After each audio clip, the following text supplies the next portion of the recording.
Okay, thank you everyone for being here.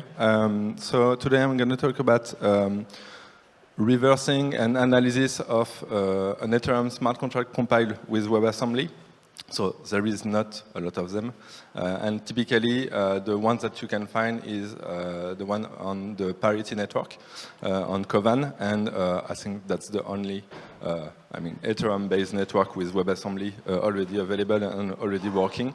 So typically, I'm going to show you what you can find out inside that and how you can analyze a smart contract in WebAssembly. So I'm Patrick. I'm a security researcher for a German company called Coscience. And typically, we have a product, but it's more like for security and IT security, like malware analysis, etc. But the fact is, I'm working on transaction tracking and analysis of transaction on Ethereum, Bitcoin, and other blockchain platform. And typically, I was needed at some point to be able to analyze Ethereum smart contract. And also, I really love WebAssembly. For me, it's really amazing. So I continued my work on that part. So potentially, some of you know the tool Octopus. I'm the creator of this tool. And typically, you can reverse analyze smart contract written with EVM bytecode or WebAssembly bytecode, but also in Neo, if some of you use that, but I hope no. Quick agenda, WebAssembly basis, how you can do program analysis on WebAssembly module, and we're going to analyze the Parity hello world, like the basic one, the ones that have been pushed on the mainnet, on the Kovan network 1 year ago at this conference, I think. So, and after that, I will just quickly talk about WebAssembly module vulnerability, just to show you that using WebAssembly doesn't mean using secure smart contract. So, introduction. So, WebAssembly have been created by a community of the main web browser. Typically, you have Google, Microsoft, etc., that is working on that through a W3C community group. And the main goal of WebAssembly is to be easily readable and debuggable, so that I will show you just after, and near native speed. So near native speed. For the usage of WebAssembly for blockchain smart contract, it's already used by EOS. It's already present in Ethereum for the Kovan network, but also, as you've seen just before, with WASM precompile module. And hopefully in Ethereum 2.0, it will be the common way to create smart contracts, I hope. So, some basics. Typically, you will get your C, C++, or Rust code, or now you can even create like Go, Python, etc., and compile it to a WASM WebAssembly module. So we call that the binary format, the .wasm. So that's typically this one. And it's actually well structured, and you can already analyze a WebAssembly module with some available tool. The fact is, you have the global architecture will be you have a header that will be the yellow part on this screen, and after that you have a set of sections in the binary.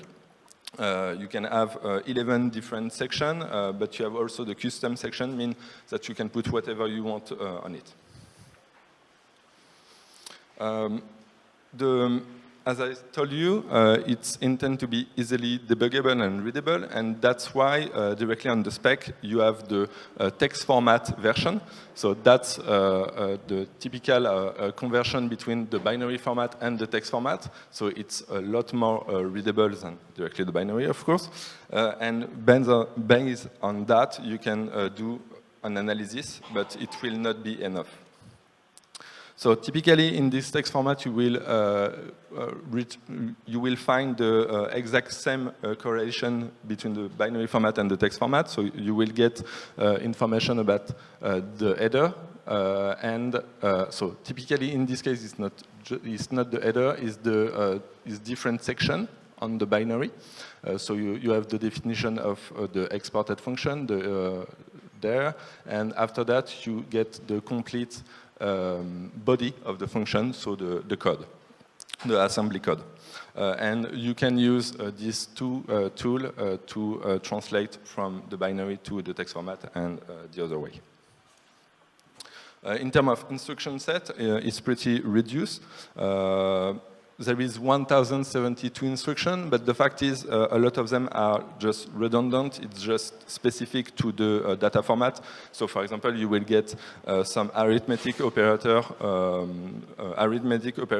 but you will get one instruction for integer 32 data type, one for integer 64, float 32, and float 64. So typically, EWASM is a subset of that, and you don't take care of the float, so the instruction set is even more reduced. So that's the complete instruction set, and as I told you, that is the equivalent of that, but for integer 64, and you have float 32 and float 64. So all of that is pretty redundant, and after that you have some other operator. So program analysis. The fact is, okay, it's cool to have a text format, but it's not really easy to analyze from an analysis point of view. Ideally, you want to be able to reconstruct the CFG, the control flow graph, in order to analyze a binary in that way. So typically, this piece of code, you will get this main basic block, that is this one, and depending on the value, you will branch in one way or in the other. In order to reconstruct the CFG, you will need to detect the operator, the instruction that are like the main instruction related to control flow operation. So typically a branch, so jump. You have also some instructions that will end the basic block. So typically you have some end just there. That is the beginning of a basic block in my case, and so on.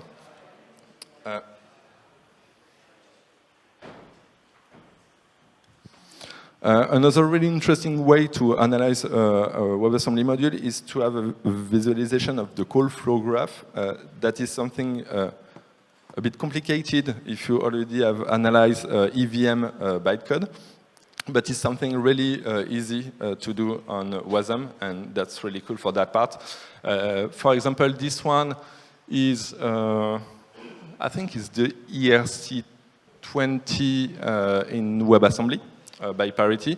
So what you can see there is you have the call that is in gray, so it's an exported function. You have multiple stuff in turquoise, and that's the import function, so you will need to define those functions that will not be part of the WebAssembly module. And after that, you have a complete call flow graph about which function will call which other one, etc. Those one are local function, and if you have this dot circle, that means that this function could be a target to an indirect jump. Also, if you want to decompile WebAssembly, it's possible.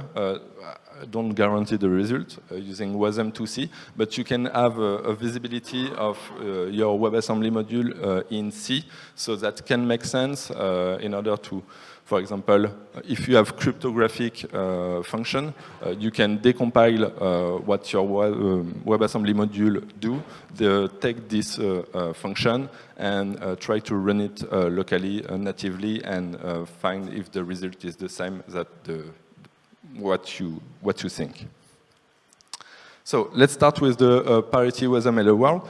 So last year there was a presentation about the first WebAssembly module on Ethereum. So it was on Kovan. And typically we're going to start with the input data. The reason why is actually in EVM, when you take a look at the input data, you will get the loader code and the runtime code. And my first goal was to find out if it's the same behavior in WebAssembly. Do the priority team do the exact same way, but in WebAssembly? So in the input data, as I said, you have the loader module that will be executed once, and the purpose of the loader module is to push the runtime module on the blockchain. And actually, if you analyze the input, the loader module, you will get that. So that's the text format version of the WebAssembly module, so the input data. And what you can directly see is that you have a call that is exported, and you have two functions. One local, that is just call once, and you have the imported return with two arguments, two integer 32. So it's pretty interesting because that means when the WebAssembly VM will call this WebAssembly module, it will be this function that will be called, and this function will at some point call the function one and call an imported function. So in that case, the return function. But if you take a look at the content of those functions, you can directly see that the function one with only content end, so actually it do nothing, and you have the call that will call one, so it will call this function, and after that it will do some stuff with some constant. Okay, so if you create a pseudocode, you will get something like that. So it's not really clear at this point what it does. But the fact is, so there is a call to an empty function, so it's not optimized for that point. But the fact is, when you have a section with data, it will be actually the part that will be loaded in what we call the linear memory in WebAssembly VM. So that's a set of memory, typically. And you can see that it's that part, so data with the offset 1024, and this big block is at offset 1036, and typically that's the runtime module. Okay. So what you can see is the return call will actually be the pointer to this piece of memory, and that the second argument will be the length of this runtime module. So one question that you can ask is why there is this hello world there, and the reason is there is no need of that, so you can just wrap it, and it will not be an issue for the WebAssembly VM. If we continued our analysis, we're going to take a look at the runtime code. So that's the module, that's the code stored on the blockchain. And it's exactly the same pattern, almost. You have the call, that is the exported function, and you have the imported function return. So if you, in the same way, do a pseudocode, you will see that you have initialization of the memory with hello world. The fact is, if you take a look, the hello world is there, but it's not the same because it's there as well. Okay, so it's not the same hello world. This one we can remove it. This one no, because that's the purpose of the smart contract. So you have the initialization of the memory, and you have the function call that will call directly the function 2, and this function 2 will return. Okay? So, one question, is it optimized or not? The question is, the response is no, because actually if you take a look at the call, you have a call 2, so you call the function 2, and after that you have the unreachable and the end. The unreachable mean for WebAssembly VM that it will raise an exception, but in these cases it will never be called, or at some point, because it will already be the smart contract execution will already return with the call 0, that is the call to the return function. So this part could be, actually the call can can just be removed, and this one could be the call function, and it will work as well. Also, in this part, you have two custom sections, the linking and name. Name is it contains the debug strings, so it could make sense to have that in a WebAssembly module. If you want to analyze it, it completely makes sense. Just to say, it just costs you money, because when you're going to push the smart contract, you're going to push more bytecode, because you have those two sections on it. And during the execution, you will load more information, so potentially it could cost you more. It depends how the WebAssembly VM is implemented. Sorry. So we just saw the two-stage WebAssembly module, so the loader and the payload. So it's exactly the same pattern than with EVM bytecode. So that's pretty interesting. And we already saw that there is some non-optimization. I'm pretty sure that it was, because it's a proof of concept, the fact to have a hello world in WASM. And actually, when I continued my research, I found out that Parity is already working on some optimization for WebAssembly. And typically, if you see the interview of Jack, you will see that he is working on optimizing linear time compiler for WebAssembly. And also, I invite you to take a look at his personal blog. He got like, I think it's a mini-series of 4 articles that is really interesting about WebAssembly.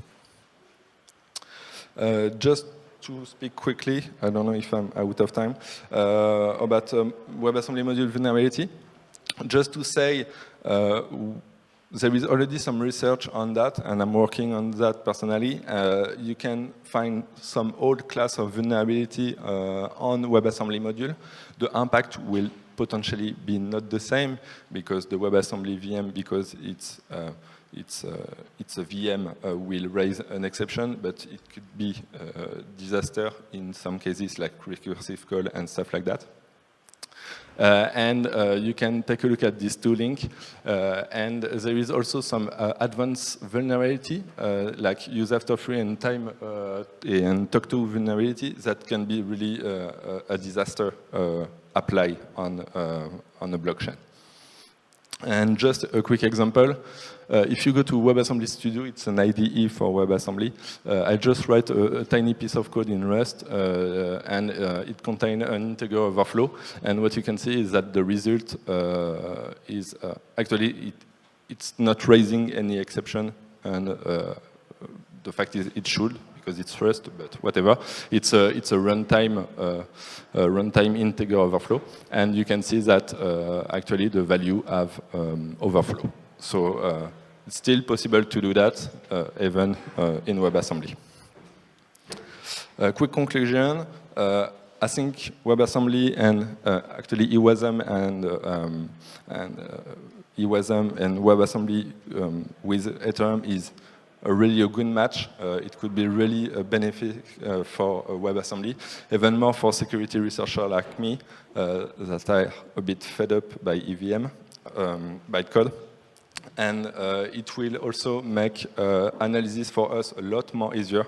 And even for developers, it's really easy for you to just translate a binary to a text format. But you need to take care, because WebAssembly will not secure poor code. And actually, I forgot to put something there. Make your life better. Thank you.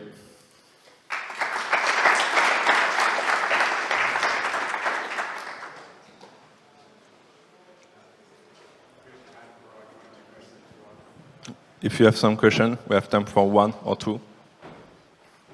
You can reach me. I'm here all the day and tomorrow as well. So if you want to speak about WebAssembly, it will be a pleasure. No question? Thank you.